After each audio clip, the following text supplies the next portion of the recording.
O universo é tudo que existe, certo? Mas quanto mais tentamos entendê-lo, mais estranho ele fica. Hoje vamos descer um iceberg filosófico do cosmos. Na superfície, ideias familiares, como a sede pelo conhecimento, a sensação de estarmos sozinhos, o medo do desconhecido. Mas à medida que mergulhamos, perguntas surgem que desafiam nossa razão, nossa percepção e até a nossa própria existência. Lá embaixo tem conceitos bem estranhos. E se o cosmos for apenas uma simulação? E se nunca vamos saber se estamos sozinhos ou não? Esse vídeo aqui não é exatamente sobre ciência astrofísica, é algo mais sobre reflexão filosófica e existencial. Então é melhor pegar o capacete porque lá vem pedrada existencial. Pronto pra mergulhar? Então bora pro vídeo. Começando pela camada 1, vamos falar de algo que muita gente parou pra pensar quando criança, ou quando tava estudando, ou quando tava chapado às 4 da manhã. A sede por sentido espelhada nos cosmos. Antes de telescópios, antes de equações, antes mesmo da escrita, havia o céu. Os primeiros humanos saíam da caverna à noite e encontravam um espetáculo impossível de ignorar. Milhares de pontos de luz suspensos no vazio. Não havia ciência, mas havia perguntas. E talvez a primeira grande pergunta da humanidade tenha nascido ali, em silêncio. O que é tudo isso e o que isso tem a ver comigo? A astrologia não surgiu como entretenimento, surgiu como uma tentativa primitiva e profundamente humana de criar um significado que esteja entre a gente e o cosmos. Horóscopos antigos eram como mapas de sentido da vida. Civilizações inteiras olharam para os astros e viram mensagens, presságios, histórias, não porque fossem ingênuas, mas porque sentiam algo que ainda sentimos hoje, a necessidade de que o universo diga alguma coisa sobre quem somos. Por mais que muita gente olhe para essas criações antigas e achem bobagem, elas foram de certa forma um marco em como a humanidade, tão pequena, tenta desde sempre compreender algo gigante. Só não é mais gigante que a minha... Com o passar dos séculos, nossa compreensão mudou. Descobrimos a vastidão, descobrimos que a Terra não é o centro de nada. Descobrimos galáxias, buracos negros, distâncias tão absurdas que a mente mal consegue entender sem nem pifar. E paradoxalmente, quanto mais o universo crescia diante de nós, mais crescia também a nossa obsessão por ele. Mas por quê? Somos primatas evoluídos para sobreviver em savanas, para caçar, fugir, formar tribos. O ser humano não foi feito para algo tão silencioso e gigantesco, mas sim para, bem, se esconder em caverna, virar papá de leão. Nosso cérebro foi moldado para lidar com perigos imediatos, não com bilhões de anos-luz. Ainda assim, aqui estamos nós, criaturas que aprenderam a fazer fogueiras, depois cidades, depois satélites, e que agora apontam instrumentos para o céu tentando decifrar a arquitetura do infinito e do inimaginável universo que nós vivemos. Em algum momento da história, a astrologia deu lugar à astronomia, mas a sede por sentido permaneceu. Poetas, filósofos e cientistas começaram a falar de uma ideia quase espiritual, a ideia de que, mesmo num universo indiferente, há beleza e profundidade suficientes para sustentar o assombro e o fascínio que nossas mentes sentem ao olhar para esse infinito, essa vastidão. Olhar para fora passou a ser uma forma de olhar para dentro. E parando para pensar, isso é meio estranho. Talvez olhar para a vastidão do universo seja uma forma de olhar pra dentro também, ser humilde, aproveitar a vida, parar de se sentir melhor do que todo mundo e entender que apesar de pequenos, somos quase únicos. E talvez a pergunta nunca tenha sido só sobre estrelas ou planetas, talvez sempre tenha sido sobre pertencimento.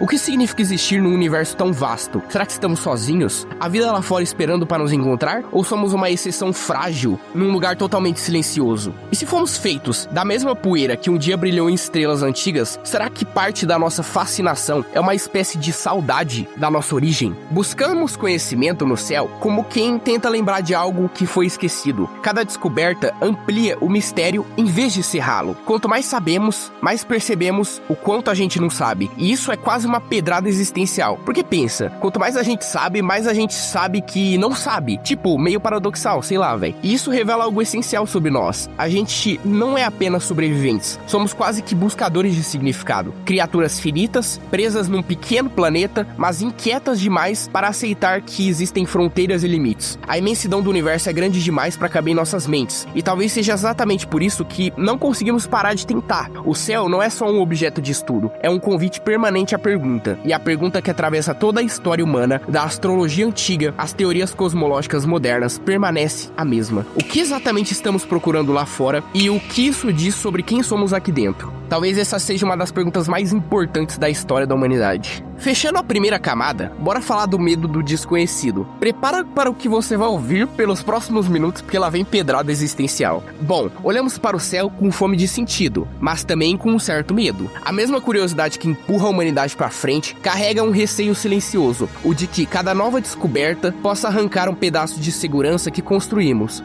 A história está cheia disso. Ideias novas tentaram tirar o chão de antigas certezas. Giordano Bruno foi queimado por imaginar que o universo não fosse tão centrado no nosso planetinha. Copérnico precisou de décadas para publicar o modelo heliocêntrico. Quando a teoria do Big Bang foi proposta no início do século XX, muitos cientistas resistiram. É como se cada vez mais que a gente avançasse, mais desconforto geraríamos pensando nessas coisas. Por que será? O próprio conceito de espaço já é desconfortável.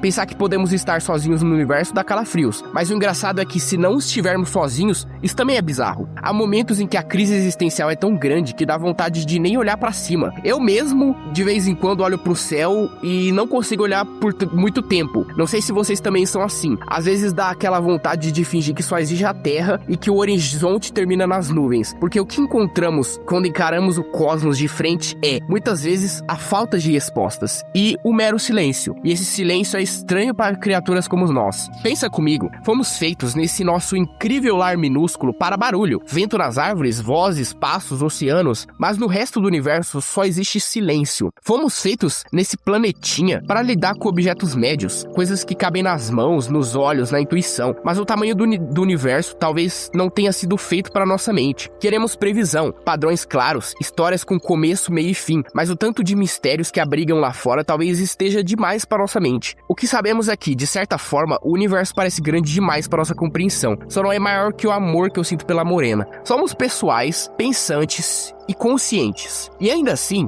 quando olhamos para fora, vemos impessoalidade, vazio e processos cegos se desenrolando em escalas absurdas. Não parecemos ser feitos para o mesmo tipo de cosmos que nos gerou. E isso inquieta, e muito. Talvez por isso, cada nova hipótese provoque resistência. Não é só teimosia, é aquela estratégia de defesa psicológica. O desconhecido não é apenas uma fronteira da nossa imaginação.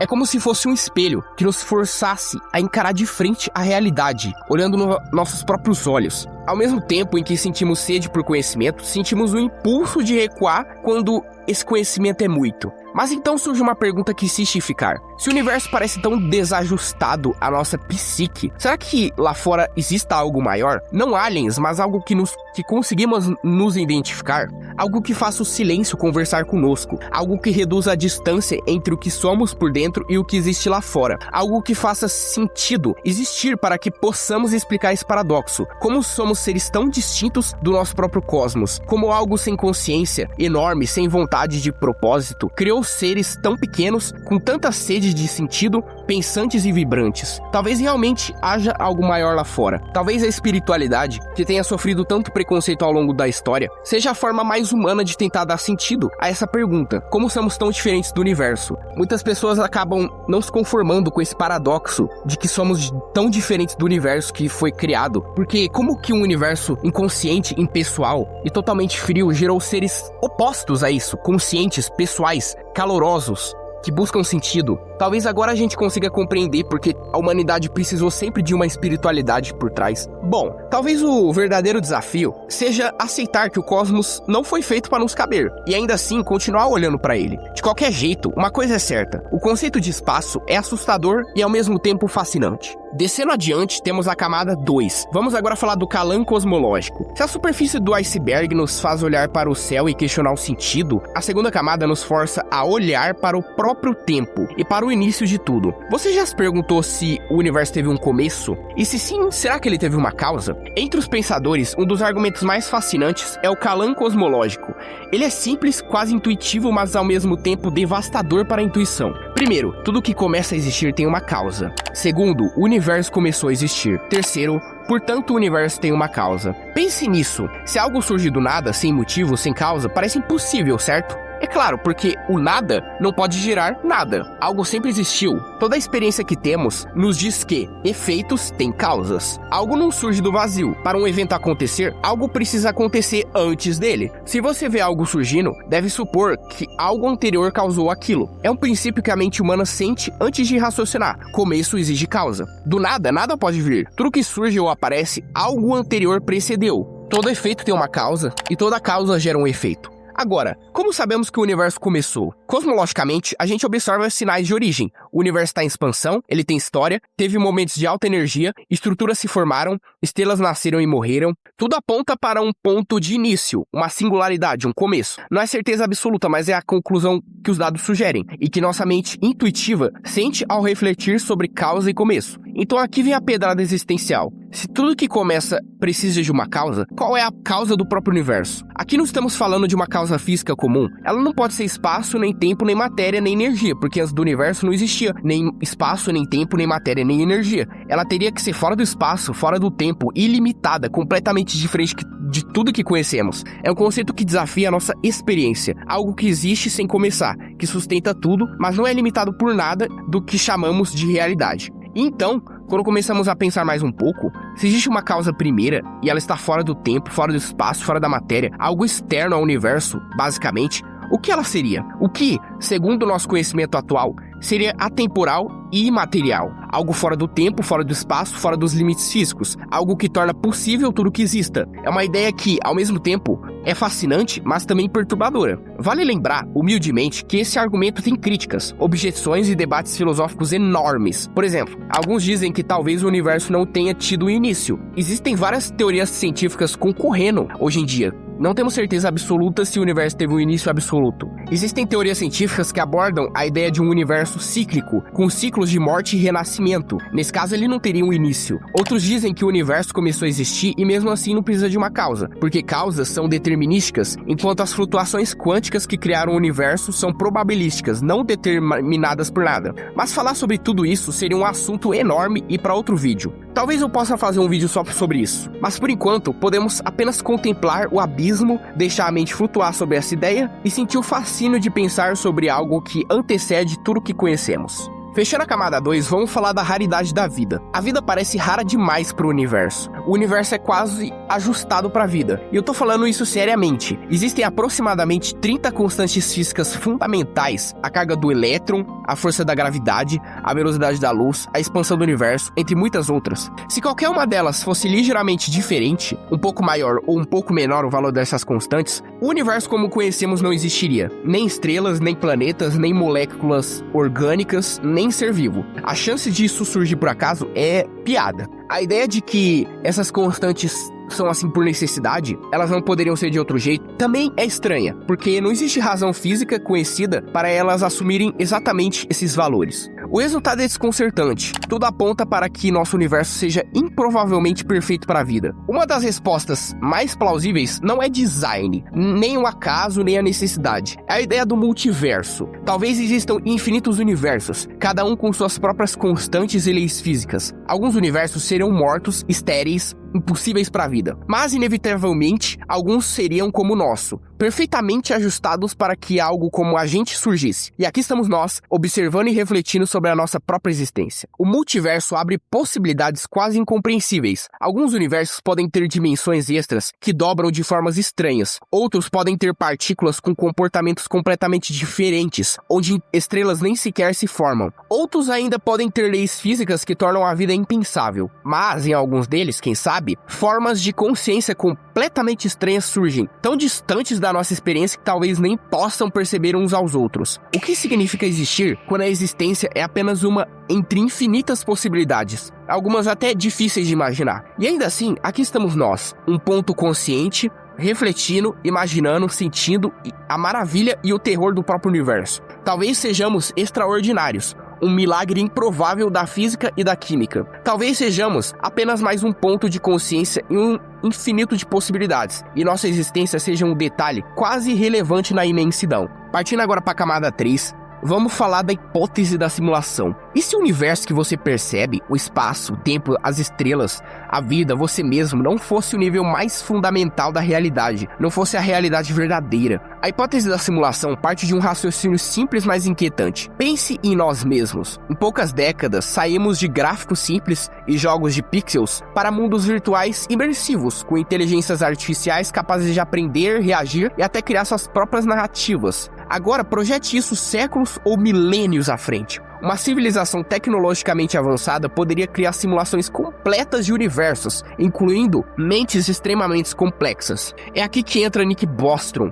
filósofo que popularizou a hipótese. Se civilizações avançadas podem criar várias simulações sem que haja autodestruição ou proibição ética, então o número de pessoas simuladas é superior ao número de pessoas reais, e portanto é mais provável que estejamos em uma simulação. Estatisticamente, isso nos força a refletir. É mais provável que estejamos dentro de uma simulação do que fora dela. Mas não é só especulação tecnológica, tá bom? A própria estrutura do universo sugere algo curioso. Em níveis fundamentais, a realidade parece discreta. Energia vem em pacotes. O espaço e o tempo são possivelmente limitados. E a informação dá para ser quantizada. É como observar uma tela. À distância, tudo parece contínuo, mas se aproximar, você vê pixels. Talvez o universo funcione de modo parecido. Não é uma prova definitiva, mas uma pista fascinante de que a realidade pode ser, em essência, compatível com um programa de computador. Aliás, explorei esse argumento com muito mais profundidade em um vídeo completo. Vale a pena conferir no card. O vídeo está muito bem feito e fiz com carinho, então dá uma passada lá porque você não vai se arrepender. Caso goste desses temas de filosofia e de mistério.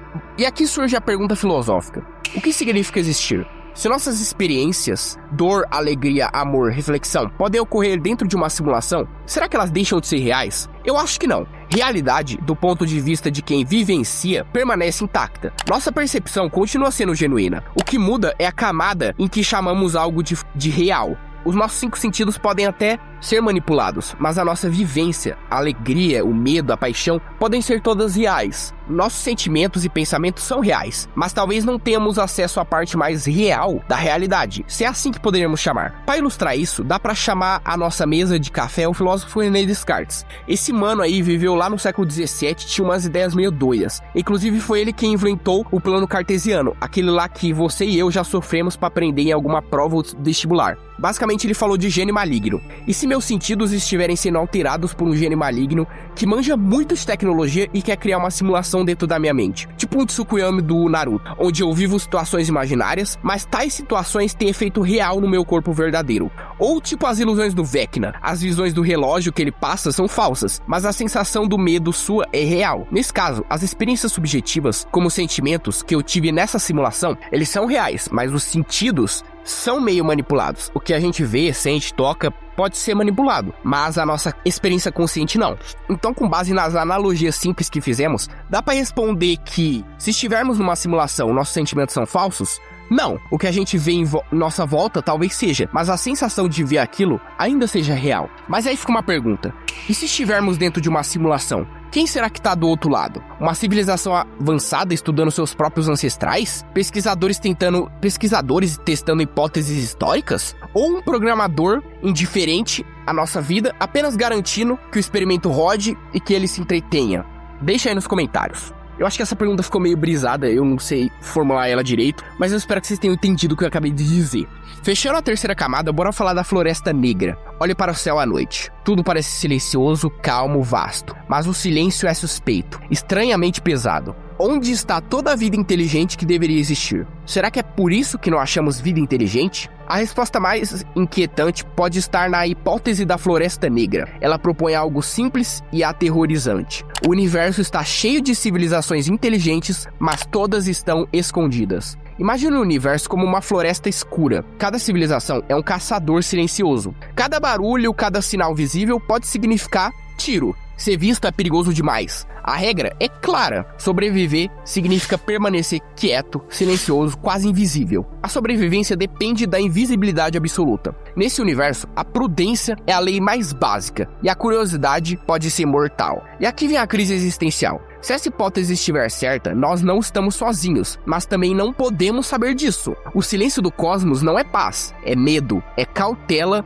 para todas as civilizações. O universo é grande. Seria estranho estarmos sozinhos, não? Mas se não estivermos sozinhos, também seria estranho. Essa solidão silenciosa pode ser a regra, e nós apenas testemunhas. Agora pense, nós, humanos, tão curiosos, tentando enviar sinais, ouvir sinais, decifrar padrões. Talvez sejamos inocentes demais, sem saber que toda civilização avançada estaria escondida por precaução. Talvez o silêncio não seja a ausência de vida, mas a estratégia mais eficaz de sobrevivência. Em termos humanos, é quase poético. Se você soubesse que anunciar sua presença traria morte, você ficaria quieto também. E aqui que tá a pancada. Se nós, minúsculos observadores, tentamos decifrar o código, será que somos tão ingênuos assim? Será que quem vive lá fora e é mais experiente que a gente deve nos achar ingênuos demais? Talvez não estejamos sozinhos de fato, mas talvez não adiante em nada saber disso, já que não vemos ninguém.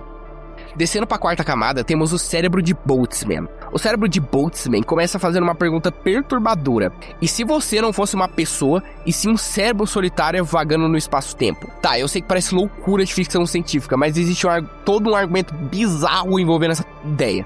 E ele se baseia na segunda lei da termodinâmica, a entropia, que é basicamente uma grandeza que mede o grau de desordem. Tipo, tu pega um monte de folha seca, joga todas elas ao vento e verá que ela vai se espalhar cada vez mais e mais. Tudo no universo segue esse princípio de desordem, de tender a ficar cada vez mais complexo. O universo se expande, as galáxias ficam mais distantes, vulcões formam ilhas, você vê um copo caindo se quebrando, mas nunca vê um copo quebrando voltando ao normal. E por aí vai. O paradoxo do cérebro de Boltzmann parte da premissa de que o universo está evoluindo para um estado de altíssima entropia, ou seja, um estado de desordem máxima, de muita aleatoriedade. Esse é o princípio da segunda lei da termodinâmica. Agora a gente pode fazer um experimento mental simples.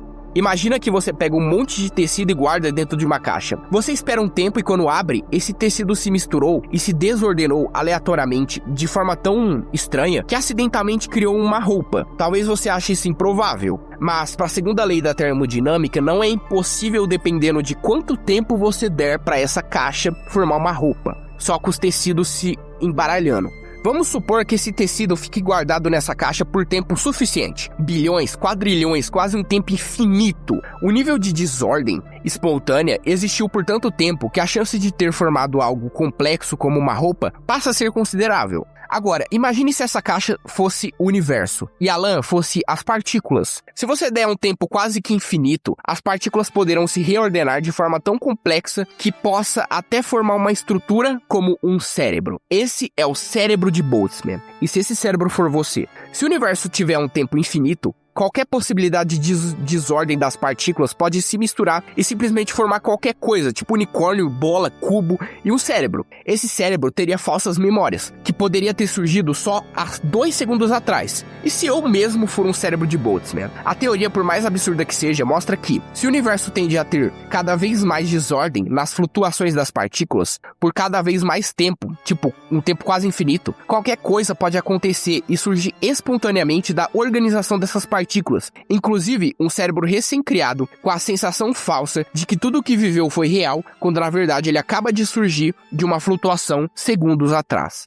E se todas as suas memórias, incluindo seu nascimento, suas paixões, suas conquistas e traumas, surgiram agora há pouco, num cérebro ilusório que está flutuando nesse exato momento pelo vácuo, resultado de infinitas possibilidades que coincidentemente se concretizaram após o longo tempo de desordem do universo. Porém, essa ideia não foi feita para provar que você ou eu seja um cérebro de Boltzmann. Na verdade, ela é bem mais ousada que isso. Mostrar o quão confiável é o nosso conhecimento e as nossas teorias sobre o universo. Se o universo é um cérebro de Boltzmann e esse cérebro só tem memórias falsas, então a própria crença de que o universo é um cérebro de Boltzmann fica em dúvida porque também seria falsa. Isso serve para testar qualquer noção de cosmologia, sendo um desafio extremamente sério para nossos conhecimentos atuais. Se o universo pode ser grande ou velho o bastante para gerar muitos cérebros de Boltzmann, então a ideia de que ele é grande e velho bastante é questionável. Porém, nesses universos infinitos e extraordinários que muitos especulam ser o nosso, há a possibilidade gigante deles gerarem cérebros de Boltzmann, e se eles geram,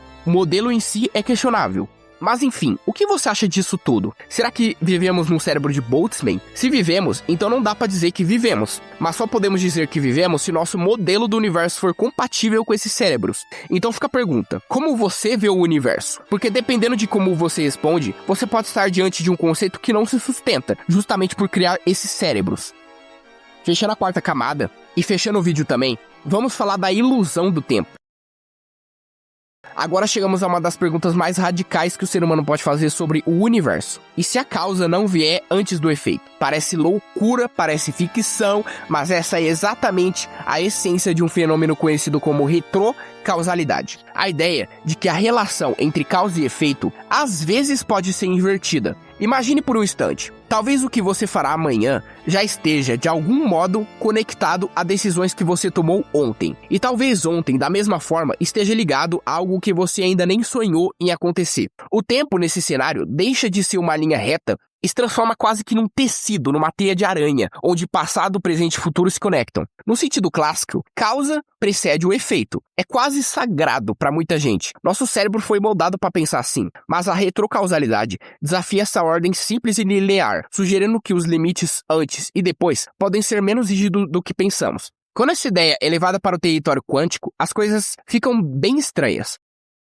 Estudos mostram que medições no presente podem influenciar eventos subatômicos no passado, sem alterar grandes fenômenos ou possibilitar viagem no tempo. O pesquisador Yakir Aharonov investiga um fenômeno intrigante chamado retrocausalidade quântica, no qual escolhas feitas agora parecem influenciar o que aconteceu antes no nível subatômico. De acordo com o pesquisador da Universidade de Chapman, na Califórnia, nos Estados Unidos, a retrocausalidade quântica é um conceito da física que desafia a nossa noção comum de tempo, sugerindo que eventos futuros podem influenciar o estado de uma partícula no passado. Na década de 1970, o físico John Wheeler propôs que fosse observado uma partícula sendo tomada depois de ela já ter passado pelo experimento. Intitulado como o experimento da escolha atrasada, mostrou que a escolha do observador, feita no futuro da partícula, parecia determinar o que ela havia sido no passado. Vale destacar que o conceito de retrocausalidade não significa que seja possível viajar no tempo ou mudar grandes eventos. O efeito está restrito ao mundo subatômico. E se o futuro estiver silencioso, moldando o que chamamos de passado? Talvez o tempo não seja uma linha reta, como eu disse. Talvez seja um tecido extremamente conectado como uma teia de aranha. Existe uma teoria que é discutida desde a Grécia Antiga, que é o eternalismo, que mais tarde foi formalizada na teoria do universo bloco. Propõe que o tempo é uma dimensão fixa, semelhante às espaciais, onde passado, presente e futuro coexistem simultaneamente em um bloco quadridimensional. Baseada na relatividade de Einstein, essa teoria sugere que o tempo não flui e o futuro já está definido. E o legal é que uma ideia parecida com essa aparece lá na série Dark, da Netflix. Mas antes de começarmos a pirar demais, aqui está uma ressalva importante. Isso não significa que viajar no tempo seja possível. O conceito é só uma hipótese filosófica e interpretativa do que pode acontecer se permitirmos que nossas noções de tempo sejam flexíveis. A retrocausalidade é tão desafiadora à intuição que muitos filósofos e físicos tratam a ideia mais como uma provocação da reflexão do que como algo já comprovado, porque até agora foram só uns experimentos quânticos. E agora vem a grande crise filosófica. Se causa e efeito não fossem leis absolutas, então quem realmente controla a sua vida? O tempo pode não ser uma linha reta, mas um tecido. Então, a pergunta que acompanha essa camada profunda do iceberg: se o futuro pode, de algum modo, sussurrar para o passado, quem está realmente no comando da sua própria história? Se não existe presente absoluto, quem disse que o fluxo do tempo é algo real, e não só uma perspectiva? Chegamos ao fim do nosso mergulho pelo iceberg da cosmologia. Cada camada do iceberg nos mostrou uma coisa totalmente diferente.